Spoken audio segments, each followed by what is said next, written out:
And welcome back to Meeting of the Minds. Today we're back with our mental health special, our mental health series. Today we're here with the great Chavez, mental health professional, who's going to give us some great information. Thank you for joining us. Well, thank you for having me, Gene. Absolutely. Let's take it from the top. Talk about your experience in the mental health profession. Yeah, so my background really originated from personal family experience with a lot of deaths. I had a father that was a alcoholic, and he was a good father and the smartest person I ever met. And I had a sibling who was an excellent wrestler, but he suffered through depression a lot, and the loss of his father, he was never able to get over it. And so that affected him to a point where it just debilitated, and both my father and my sibling committed suicide. From that point on, I went on to go to medical school for a couple of years, but my heart wasn't in it because, losing those two family members to suicide, I felt that there needed to be a change in what I did as a profession. And so I pursued mental health and doing counseling. And so I went to Texas A&M University to do counseling, both marriage and family and individual counseling. From that, I worked heavily in the mental health field, working with the homeless population. That's where I learned a lot about different aspects of mental health. I have also worked for the United States Navy, dealing with Fleet and Family Services. I've also worked for the United States Army, working with combat veterans, dealing with substance abuse, and also mental health issues with PTSD. I've been fortunate enough to do also research for NIH with Hispanic issues for several years in Washington, D.C. And, I've worked as well for Children's of Alabama, dealing with trauma and mental health abuse and sexual abuse. And currently, I am the executive director for Catholic Family Services in the Diocese of Birmingham. I've been here for 2 years, and we've been providing mental health services for everybody in the community, including Catholics within the Diocese of Birmingham and surrounding communities as well. Absolutely, and that gets overlooked a lot about the importance of faith when it comes to therapy, when it comes to the healing process. But a lot of people don't realize that Alcoholics Anonymous, that was founded by a religious person, right? And it's very, it has a lot of Christian principles. We hear that a lot in different dialectical behavioral therapy that was founded by Marshall Linehan, who was at a Jesuit school, Loyola University, and definitely used a lot of the St. Ignatius spiritual exercises to found dialectical behavioral therapy, which helps people with borderline personality disorder. Talk about the importance of that with faith in the healing process. Very overlooked these days. Yeah, and that was the transition for myself, why I transitioned from regular mental health into more of a spiritual mental health, because you were absolutely right, a lot of times it's overlooked at, and it's kind of something that's taboo to talk about. You get a lot of professionals that will say, I really don't want to talk about spirituality, but in effect, it affects the client, because that's a lot of the clients that we deal with have some spiritual needs. And so if you're forgetting this big piece of a person's life, it's almost not like you're not getting the complete picture. And for myself, I'm a Catholic, obviously. A lot of the clients that we serve are Catholic, but we also serve other denominations and people that don't have faith. But research shows when you have a faith-based belief system that you tend to do better with mental health issues, with depression, with anxiety, and with other aspects in life. And what we're seeing is now this shift into being more open to services that are related to the counseling with the spiritual aspect. And the other thing I have to tell a lot of my staff that have a spiritual background is it's not a bad idea to pray with the client before the session and after the session. And so I've had clients, even when I've accidentally forgotten, they'll say to me, can we pray together? And absolutely, that's where my mind is. And so when we pray, we bring another aspect of our spiritual life into the session itself. That makes a ton of sense, and it gets so overlooked. Now, I have 2 master's degrees in psychology, and that really wasn't talked about. It always felt like something was missing. And then I watched the Father Ripperger video, and that hit me like a slap in the face. He said, humans are composite beings. We're body and soul. Almost everyone agrees with that. Believe it or not, even a lot of atheists believe that we have a soul, even though that doesn't make logical sense. But nonetheless, if we're saying we're body and soul, that means you have to acknowledge both aspects of the human person. Otherwise, how could we address the human needs? If there are spiritual needs and spiritual concerns, that has to be addressed. Otherwise, we can't help them holistically. Another punchline, buzzword these days, holistic improvement. But are people really working on that? And unfortunately, with Christianity, that gets swept under the rug. If we're talking about, anyone could say Zen Buddhism or mindfulness or transcendental, all this new age stuff, but heaven forbid we bring up the church or Christianity, and that kind of gets shunned. What's that all about? That's another thing that counselors that do feel comfortable with providing counseling in a spiritual aspect is there needs to be more advocacy. And I've been, unfortunately, at employers where counseling was not appropriate with the spiritual aspect. And so it was hard for me as a person who's spiritual and who's Catholic to want to help that person with their spiritual needs, but being told that I can't do that. And I think it goes back to separation of church and state and separation of church and business. And for a lot of us who have that spiritual desire and that spiritual need, it's important to, like you said, you can't have one without the other. And again, it's I was just recently on a Zoom meeting with the Alabama Counseling Association, and we had several different speakers speak to that specific topic, which it's okay as a counselor to bring up spirituality. It's okay to ask them, where are they in their spiritual life, even if they're atheists? Because like I alluded to earlier, research shows there is a longer lasting effect of counseling if there's a spiritual belief in the background. And, for myself, I constantly talk to my clients about spirituality, but I also believe that when you have that faith-based belief system, when the counselor's not around or the helper's not around, you could go to that higher power or your belief system that is spiritual in nature that can help you through this process. Because me as a counselor isn't going to be in your home at 10 o'clock at night. Whereas if I have the ability through the counseling session to say, when you're struggling and I'm not available, it's okay to you to go to God and to pray about some intercession and assistance with the matter. Makes sense. Makes a lot of sense. And it's certainly not saying that we're using that as an opportunity we're not trying to capitalize on the weak or evangelize, though sometimes that comes up. That's not the point, to push our religious beliefs on people. Yeah.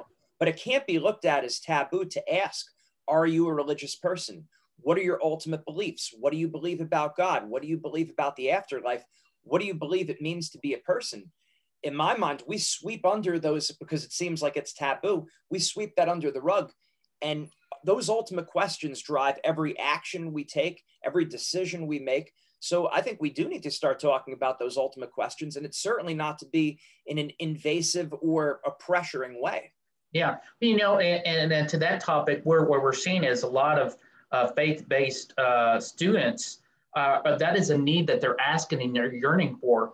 And what we're also seeing is that if they don't have, a counselor or some mental health specialist or some psychiatrist there to help them along the way, we see a lot of spiritual growth, but then it almost flattens out because they have this high, but don't understand it eventually levels out. And, it's important for them to engage a professional to say, hey, that's normal, that's okay. But if me as the student that we're seeing like at UAB University here, which is one of the major medical research hospitals in the United States, we get a lot of their students that come in and they're struggling spiritually because they have a higher desire and want to grow. But that growth has to come in with some also assistance from a priest or their pastor or whatever, and also the mental health field as well to assist them. And you talked about that afterlife. We're currently helping a couple clients with that same thought process. Is they struggle with the understanding of the afterlife. But if you're having to deal with this on your own, it's like it's too much to handle. And so us as professionals should not be afraid. And if we don't have the feeling of the competency, we can get additional training. We can reach out to colleagues and ask. But again, I think there needs a lot of advocacy that's been going on that needs to happen. Right, and people are looking for it. We know because they're seeking out the spiritual in different places, in the wrong places. Reiki, yoga, healing stones, superstitions, rocks, all kinds of other ways. So you can't suppress the need for the spiritual because we're part soul. Right. And I think it's in Proverbs or Ecclesiastes where they say, you've put eternity into our hearts. We have that craving for the infinite. So if you have an infinite cup, you cannot fill the infinite cup with finite matter.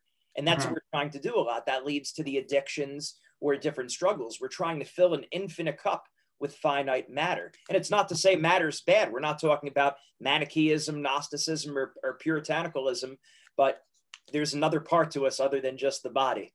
And it also is important that it comes from the parents as well. What we're seeing is that spiritual growth and that spiritual awareness is important to be instilled from the parents. But again, there's a lot of fear that if they do that, that won't be accepted by the general population. And I'll give you my example with my two little boys. We constantly, prior to COVID, would pray before the match and after the match. And what I would always say to them is, you do your best and God will do the rest. And so they understand the importance of the spirituality with all aspects of their life, including their athletic part of life, because it's always good to praise the Lord and God, to thank Him for the physical abilities that He's given us. And we know, about wrestling is you don't win them all, and you can't always be the best. You can try to achieve the best, but there's always going to be somebody better, or for whatever that moment is, another athlete's at a higher level at that moment. And, the thing about wrestling is that it teaches you all avenues of life. And, one thing that you asked me about my professional career, I wouldn't be where I am professionally if it wasn't for wrestling, because it taught me never to give up. It taught me perseverance. It taught me that if I fail, I get back up and go again and push myself. And for myself and my kids, wrestling is another aspect that is helping us to get through this time and understand that spirituality and the well-being is all important. Absolutely.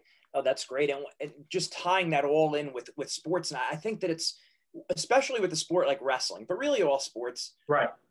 It's so all encompassing. Like I used the word holistic before. It's mind, it's body, it's your conditioning, your strength training, your nutrition, your rest and your recovery. So I think a lot of times the sports, that can and should be an avenue to God, because it makes us ask those ultimate questions, those self-searching, those self-probing questions. We were watching the Jordan Burroughs-David Taylor match last night, and my wife noticed during the interviews, she's like, wow, a lot of wrestlers talk about God. Joey Banana was wearing a Jesus shirt, and I said, yeah, it's just such a tough sport that you ask yourself, why am I doing this? What's this all about? Right. Because you're right, you don't win them all, even when you're a great wrestler. Yeah, and to that effect too, we also know that it's really good to learn at a very young age that the ultimate goal should not be to get this big medal or this big trophy, because it's only fleeting for a moment. And when you have that, if you don't have a search for something else, it's going to give you this empty feeling. And it's important for wrestlers just in general to come to that conclusion that my goal should not be competing against this other this competitor. I'm competing against myself, to achieve the best I can at the sport. And like you said, you know, there's always going to be somebody better and always going to somebody that might beat you. But if we look at it is I'm not competing against that person, I'm competing against myself and what level I can get to, you'll see a lot of success. And the other part to that is that when a wrestler finishes wrestling, I've read several different discussions about this, is that, you know, the ultimate goal is that Olympics and getting this medal. And once they get to that point, if that has always been their goal, it's almost like a letdown because what's next? What's next? And the goal is not this Olympic medal, but just improve as a person, improve as an individual in all aspects of life. Because if you have that, it won't matter after the Olympics. Not to say that that's not a big accomplishment, but there's more meaning to life than just wrestling. And you know what wrestling also does teach you is teamwork and family. And it's always interesting to watch a lot of the competitors that after the match, a lot of times they engage that same person that they were wrestling to win a championship or whatever, and they become friends. And a lot of times they're long-lasting friends for a lifetime. And it's interesting to see that at the moment that they're competing, they're the competitors, but once they're done, a lot of times they become friends. Right. No, those are great points, Oz. It really is so true that we really need to make sure we're looking at the big picture, and that just the spirit, the mind, the body, it all plays together. It all works together, and you can't separate them. St. Augustine, I think, as you were speaking, so many thoughts popping up in my head. I think you've made us for yourself, O Lord. Our hearts are restless until they rest in you. So we know we're always going to have that craving. To your point, Valentin Kalika spoke about this after Helen Maroulis won an Olympic championship, and they learned that there was a thing called post-Olympic blues after they've reached the pinnacle. And I know there's writers that spoke about this. We find God, or we realize we have a certain yearning for God in our greatest moments. A lot of times we meet God when we're at our lowest, but sometimes it's in our greatest moments, because what else? Isn't there more? And my wife has her doctorate in genetics. She said it was a similar thing. After getting her PhD, at a certain point, the PhD becomes the goal, and then you get it, and you're like, well, now what? So we're seeing that with Olympic champions and PhD students, and it's sometimes just keeping it in perspective. And just one last point, because you have my mind going with all this, and that's, you have that perspective. When you have that full perspective on what it's all about, not only are you on the right path, but it's and mental health wise, but also it's going to help you compete better, which is a far second to the mental health. But compete better because you're not going to have all the pressure on you. If my identity is wrapped up in the wins and the losses, that's a lot of pressure from just a mental point of view. Yeah, and to that effect, you know, going back to this, I'm competing against myself. Well, that's an easier thought process than I'm competing against this person to get this goal, which is this medal or this championship or this #1 ranking. And once you get to that point, like you said, it's always like, well, there's more and I want more, but that even at that point, it's never enough. So if you come back to, why am I doing this? I do this because I enjoy this. I like this. I like the camaraderie. I like helping somebody else. You know, I always tell my older son, his name's Wyatt, I said, Wyatt, you know, one of the best gifts you can give to the wrestling and other kids is teach them a move or help them. Because by doing that, you're not only sowing a seed for them, you're teaching yourself something about yourself and that individual that you maybe didn't realize.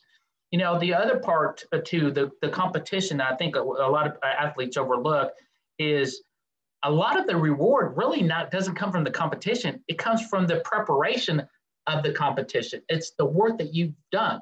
Because if you look back at when people win these awards, they have these racing thoughts of, you know, I did this to get there. You know, I had to, you know, do this workouts. I had to eat healthy. I had to, you know, not go to hang out with all these friends to party, or I had to, you know, set aside some time to do extra workouts after practice.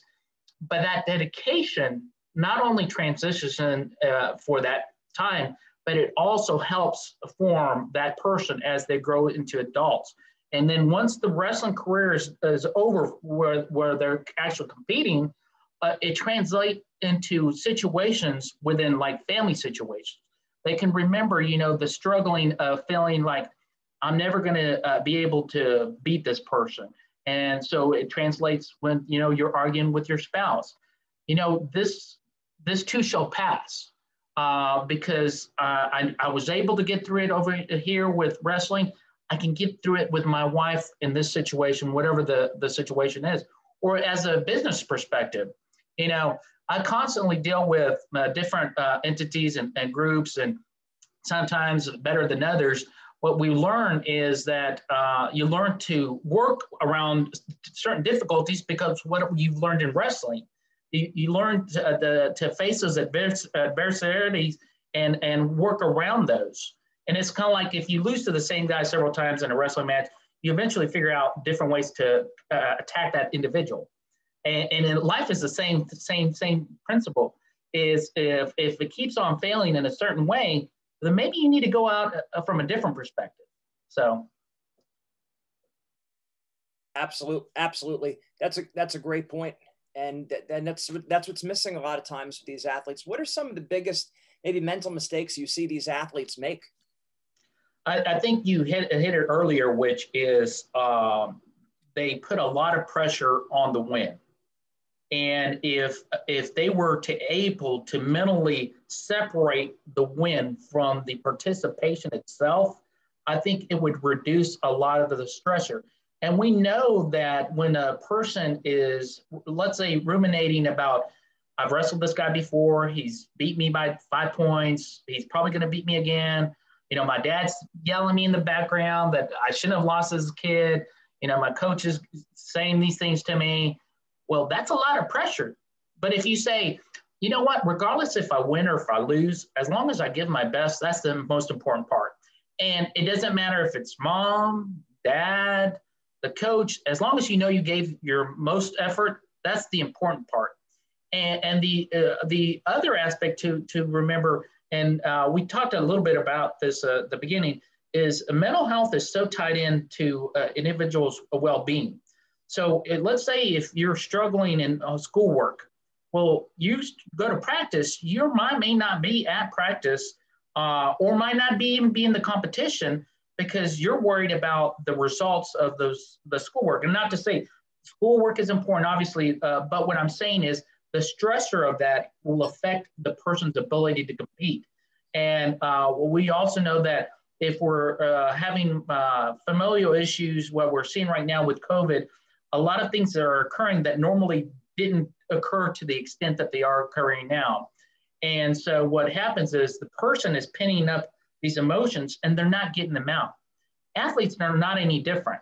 A lot of athletes feel like they have to, even female athletes feel like they have to be the best. And if I show any sign of weakness, then I'm not the best.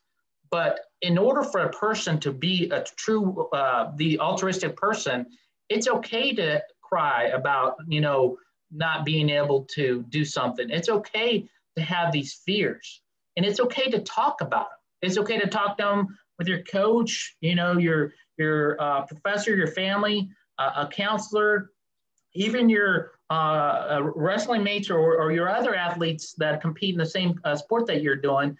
It's okay to bring those out, because if you don't bring them out in this, like we saw with this Texas high school football player that went out and tackled the referee, more than likely that student and that athlete had a lot of issues going on. And this was the easy target. But I can almost guarantee you he had a lot of problems that he wasn't dealing with, and this was an issue. And we even see this in athletic sports where there's an actual competition and something doesn't go right in the event, and then the athlete hits another athlete or hits a referee or takes it out on somebody else afterwards. But if it's important for them to get those emotions out in a healthy way via communication and the feeling words, a lot of times we say that we act out our emotions. And if we can express those emotions like, hey, Gene, I'm upset with you because you didn't call me at 10 o'clock that is healthier than me just, giving you the cold shoulder or not interacting with you because you know what's going on. That's right. That's great. And that's why I want people to look at addressing mental health, addressing mindset, addressing emotions. That's a sign of strength. That's actually to your credit when you do that, because I get it. There are a lot of athletes and people who are successful that suppress things. They don't talk about it. They act tough, but there's something else going on. And the big picture is what we want for people. I know we're on the same page here. We want to see people happy. We want to see people successful. And most important, we want to see them good, moral people. So it's happiness, it's success, and most importantly, being a good person. And you might get that level of success, but you're not happy. Right. You might get that level of success, but you're not operating with good moral character, with virtue. Well, what good is that? So looking at focusing on mental health, emotions, our mindset, that's a strength. If you're struggling with technique in a sport, you ask the coach, hey, coach, what can I do in this situation? And people look at that person as a good athlete, as a good student of the sport. If I'm weak in a certain area for my squat or my bench press, I go to a strength coach. Hey, coach, I can't bench any more weight. What can I do? And they give me the answer. And that's to my credit. Oh, look at Gene. He's a very strong or very intelligent person asking the question. Well, why don't we look at it the exact same way when it comes to our mindset? We go to a professional. We go to a counselor, a therapist, to yourself, and say, hey, I'm struggling in this area. What can I do? We should look at that as a mentally tough person, as an intelligent person. It's the same thing. No difference. Yeah, and I think the stigma is important to bring up, like you're doing right now, because a lot of athletes in general suffer through depression and suffer through anxiety and have other issues. And you hit it right on the spot where you can be the most successful person and be the most unhappy person. And it doesn't matter how much money you have or how much accolades you have. If you are not in a right frame of reference, that's not going to do you any good. And so it's important, like you said, just like these other activities where you reach out for help, mental health is as crucial and as important as those other areas. Because we know, and research shows this, if you are not in a good frame of reference mentally, you get sick more, you have more injuries, you have more familial issues, you have more arrests, you have more scholastic issues, you have just a variety of different problems. And if you start addressing those, you will see a reduction in some of the symptomology and also some of the medical issues and other issues if you address those issues. But I think it's important what you're doing, Gene, is to bring this to the forefront because even with, wrestling mindset and mindset in general, it's good to teach all these things for wrestling, but it has to be for the long lasting, because if not, it's only going to help you for wrestling. Right. But if we pursue this from just a general person, you're going to help this individual for the rest of their life. And I had a wrestling coach. I'll just share this story. I had this wrestling coach.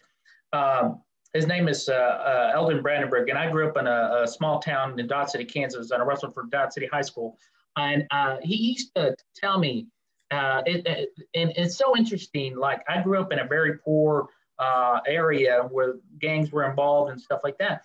And he was constantly giving me a lot of positive prompting, saying, what are you wanting in life? What are your desires? And he never would say, okay, if you want this championship, this is what it's going to be.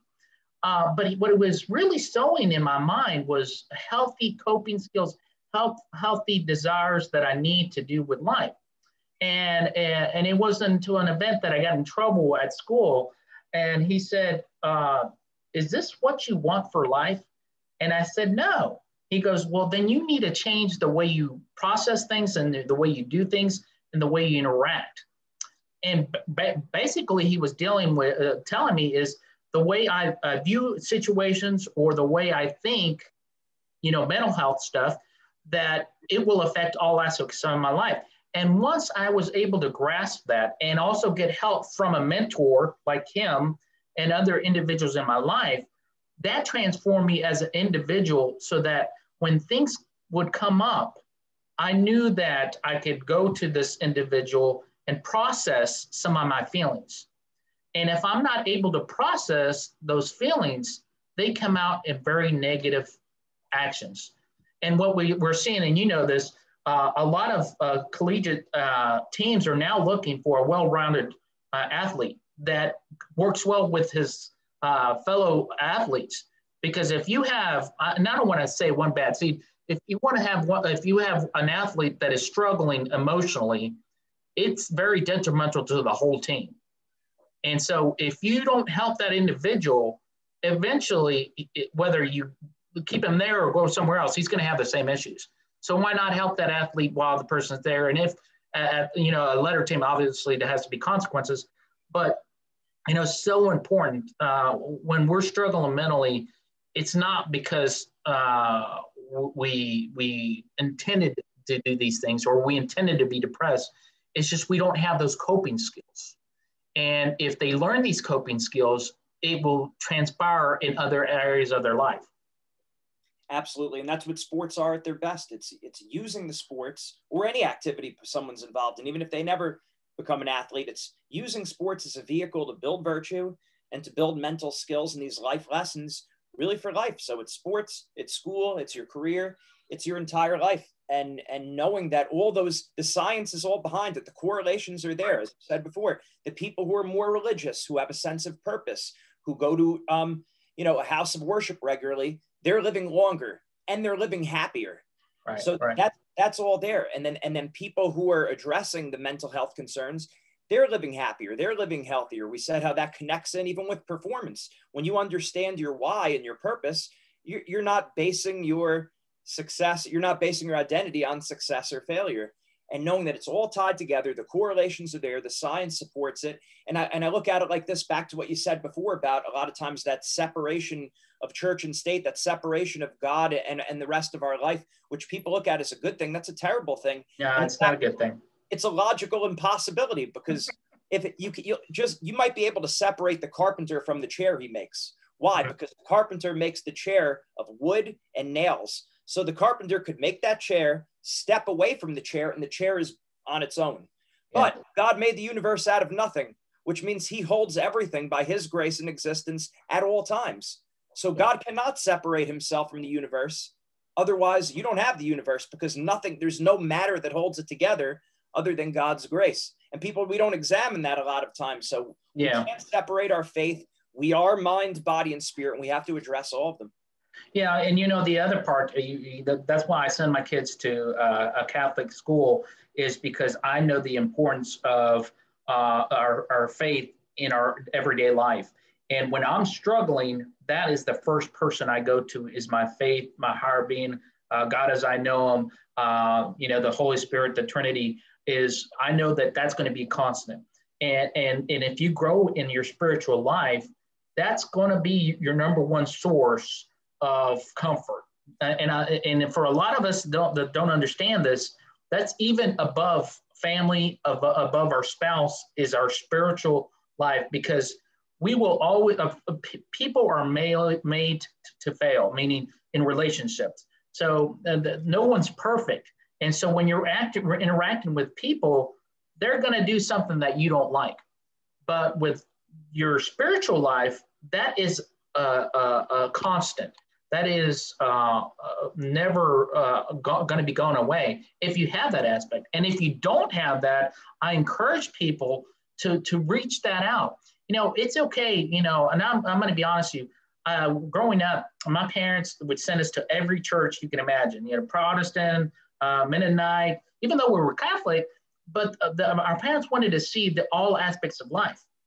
But what that gave me is a greater understanding of loving my fellow human, but it also gave me an understanding that we all want the same thing. We all want happiness. We all want to be successful. We all want a better life. And it's important for us to realize, like you said, you can't separate anything from our spiritual life. And when we come to a conclusion that is true as individuals, because you can't force somebody to understand something until they come to that conclusion from learning or experience. But what we see is once they have that grasp, there's nothing that they can't do. You know, if and you said it, you know, when you hear athletes after their competition, they're like, "Thank God." But you know what? And you know this feeling is as this is you're getting this win or whatever. A lot of times we think of this is what I did to get there, and it's you're not even thinking that how to actually win. You're thinking how you got there, and but it goes back to the building blocks of who you are as an individual. And it's so important for athletes and individuals to explore their faith as they know their faith. And like you were talking about AA, AA often says know God as you know Him, whatever that is to you. Now, hopefully, as the person develops, it gets to what we know God as in a healthier way. But you have to start somewhere. And, with the mental health part is we often exclude God from our problems. And we see this a lot is that why wouldn't it be the first person you go to is God?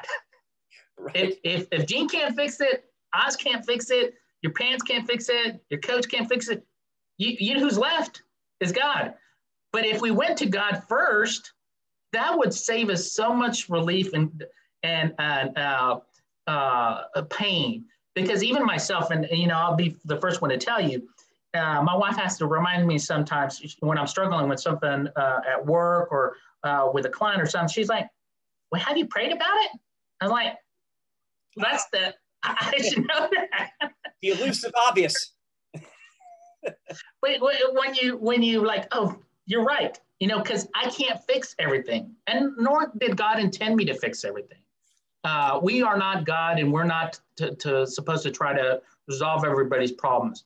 Our goal in life is to help others and to try to do our best to lift our fellow man.